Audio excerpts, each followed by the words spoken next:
Hello there, this is the Silly Moustache and this is a Sunday morning ramble.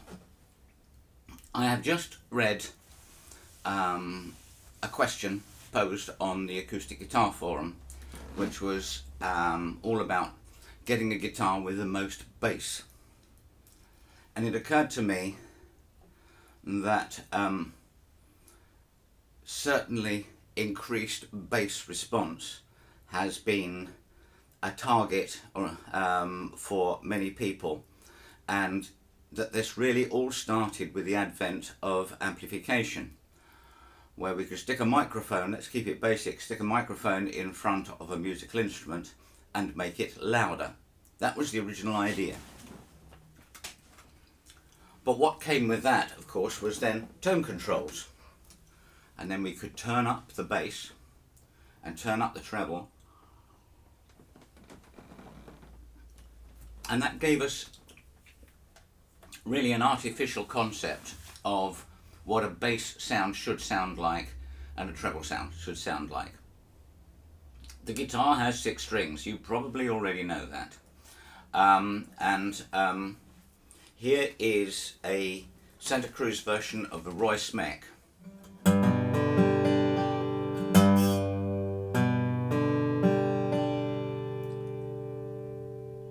Wearing 2-week-old phosphor bronze medium gauge strings.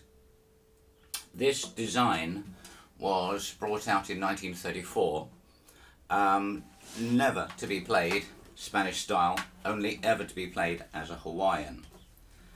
Now the problem with Hawaiian guitars, this is all pre-electric stuff we're talking about here at the moment, was that they originally, the idea was to play them on your lap with a slide in front of a small audience, and the sound went up like that, not out at the audience. When it got popular, more audience and more problems with amplification. Yes, you could put a microphone in the front of it, yeah, you could, or you could design something to make it more bassy. The original purpose-built Hawaiian guitars were really quite thin, Weissenborn style. I haven't thought to bring mine down to show you that. But this, as I think I've said in a previous video, this and the Dreadnought was really all about Hawaiian music. So this guitar has an exceptionally deep body. Does that make it more bassier? Well, we'll see. This has a 5-inch external depth at the butt and a 4-inch depth at the neck end. This guitar, which is modelled on an original Dreadnought, Martin Dreadnought style by Collings, is 4 7/8 and 4 3/4, so a little bit thinner. The size of the Jumbo and the Dreadnought are not dissimilar. They were both made for the same sort of purpose, but different forms of, basically slightly different designs. But this was what a pre-1934 Martin Dreadnought might have sounded like.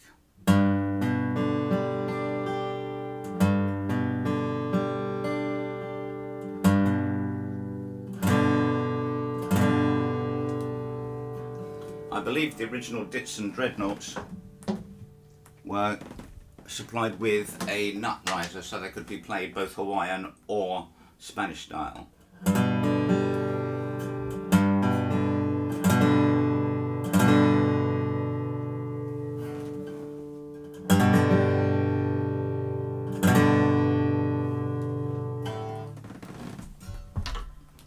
I'm not looking at the treble at the moment, as you can see.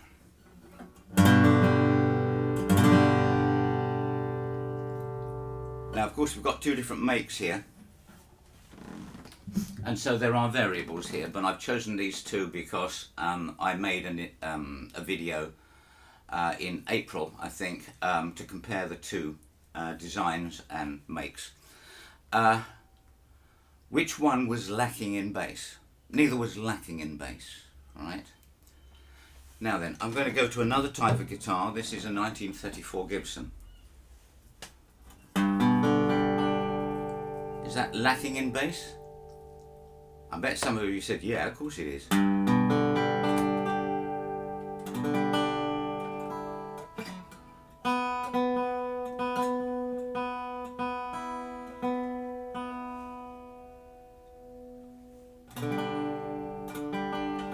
Trying to tune this up in a hurry is a real problem because the tuners are rather tired. But back to my point, is it lacking in bass? Well, first of all, this guitar wasn't really designed to be played in the same way as those, right? I don't know of any Hawaiian version of archtops. The archtop was invented by Gibson and developed by Lloyd Law to be a rhythm instrument rather than an instrument to be played as a solo with accompaniment. And it was certainly intended as a plectrum guitar.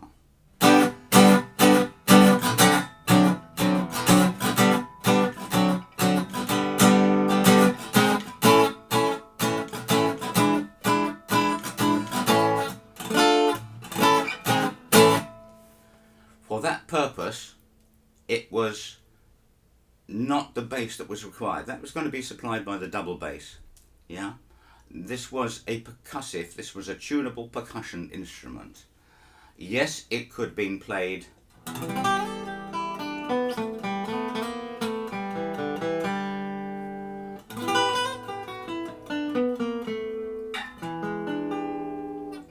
beautifully as a solo instrument, but is it actually lacking in bass, or is the bass proportional for the purpose for which it was designed? It does have bass. Is the treble more profound? Yeah, it's more focused around, shall we say, the top four strings than the bottoms. In fact, with a lot of bass, with a lot of jazz type chords,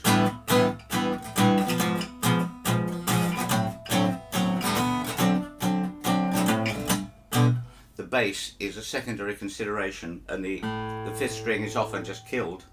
So that's your marker, that's your root note. But the bass is doing that for you, the double bass is doing that.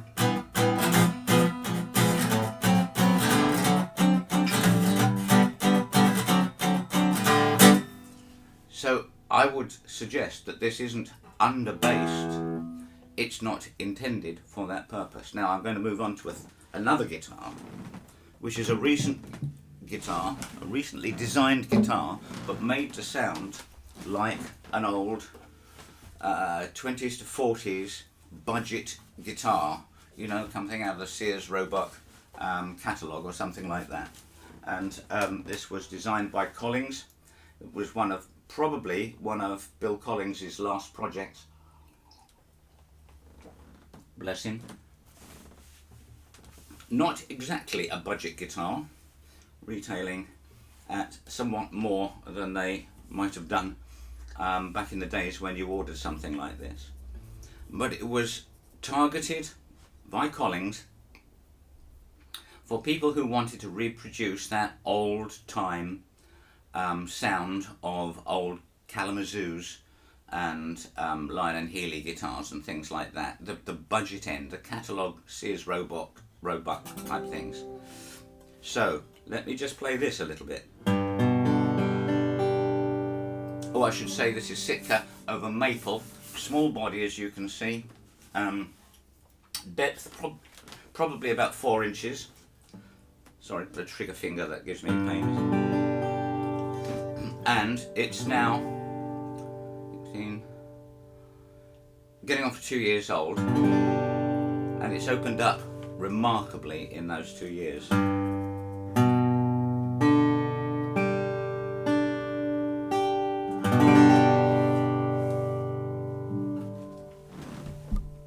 Let's compare that with the original Dreadnought.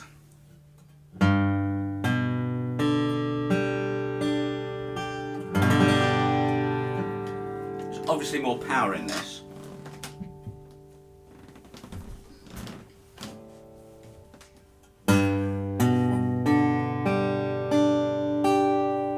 But not necessarily more projection.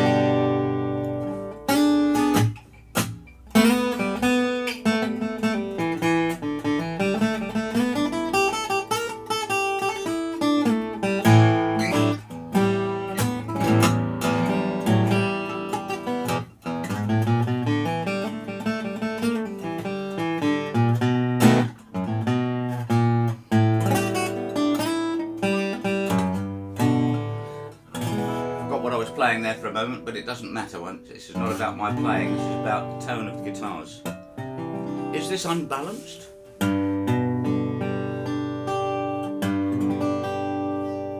No.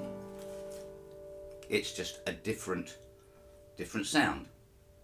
It's intended for that different sound. There are different shaped guitars and different woods used in guitars for different purposes. Martin got that all sorted out way back at the beginning of the 20th century. The size 2, tiny weeny little guitar, now size 1, which we'd also consider was a tiny weeny guitar but was called the standard, and then the O, which was concert, double O, grand concert, triple O, auditorium. The triple O was the largest Martin guitar you could buy until after 1929-30, something like that. So this is the Gibson form, a Gibson Kalamazoo type guitar. Why do we want more bass? I would suggest that we have this search for more bass in a guitar because we have had our parameters, our perceived parameters of bass rather spoilt by amplification, great big speakers that can give us unnatural sounds of bass and treble on the other side. You know, that Fender Telecaster neck pickup sound, screaming, cutting trebles, and that dub reggae type, over amplified, distorted, sometimes bass. And we expect an acoustic guitar to do something similar. It would sound horrible. And of course, amplified guitars, bugged up guitars often do. And they certainly don't sound like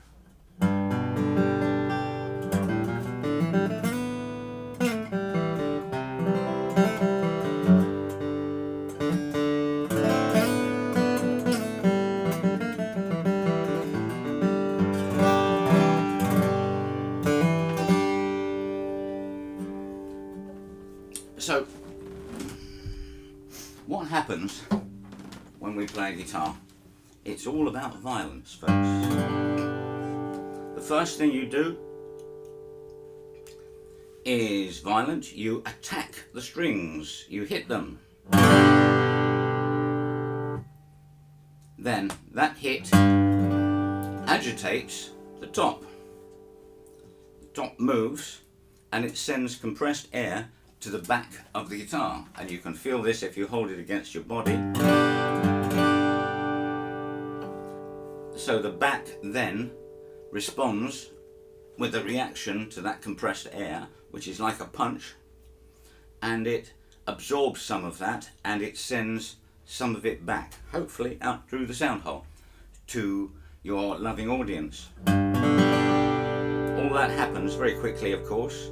And you think that if I do this, I've hit all the guitar strings at the same time. Well, I haven't, because I hit the bass first, and a fraction of a second later I hit the top E. But by the time all those sound waves have gone backwards and forth, come out and gone to your audience back there in the stalls, it's possible that a dog or a cat might hear all strums as what's the word? An arpeggio. Might hear it like this, or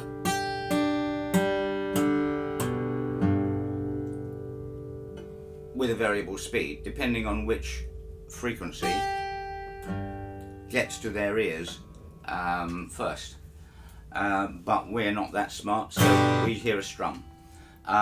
So the bass, it's lovely. I've got a friend, Mando Bob, who plays mandolin, and he loves to hear a mandolin with a lot of bass in it. There is bass, it's all relative.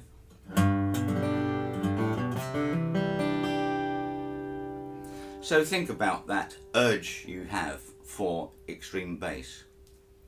Now, Martins used to make all their guitars trying to make them as balanced across the strings as possible, up until the 1934 Dreadnought came out, where, and there is a video on YouTube where Chris Martin actually says this, and with that guitar, with that giant 14 fret skinny neck Dreadnought, the idea of balance went out of the window. That's his words. And they looked for bass because they thought that's what people want, and it seems they were right. But I got my first Collins out of a choice of a Santa Cruz and a Martin and a Bourgeois because I thought the bass, whilst not maybe the most bassiest, was the cleanest.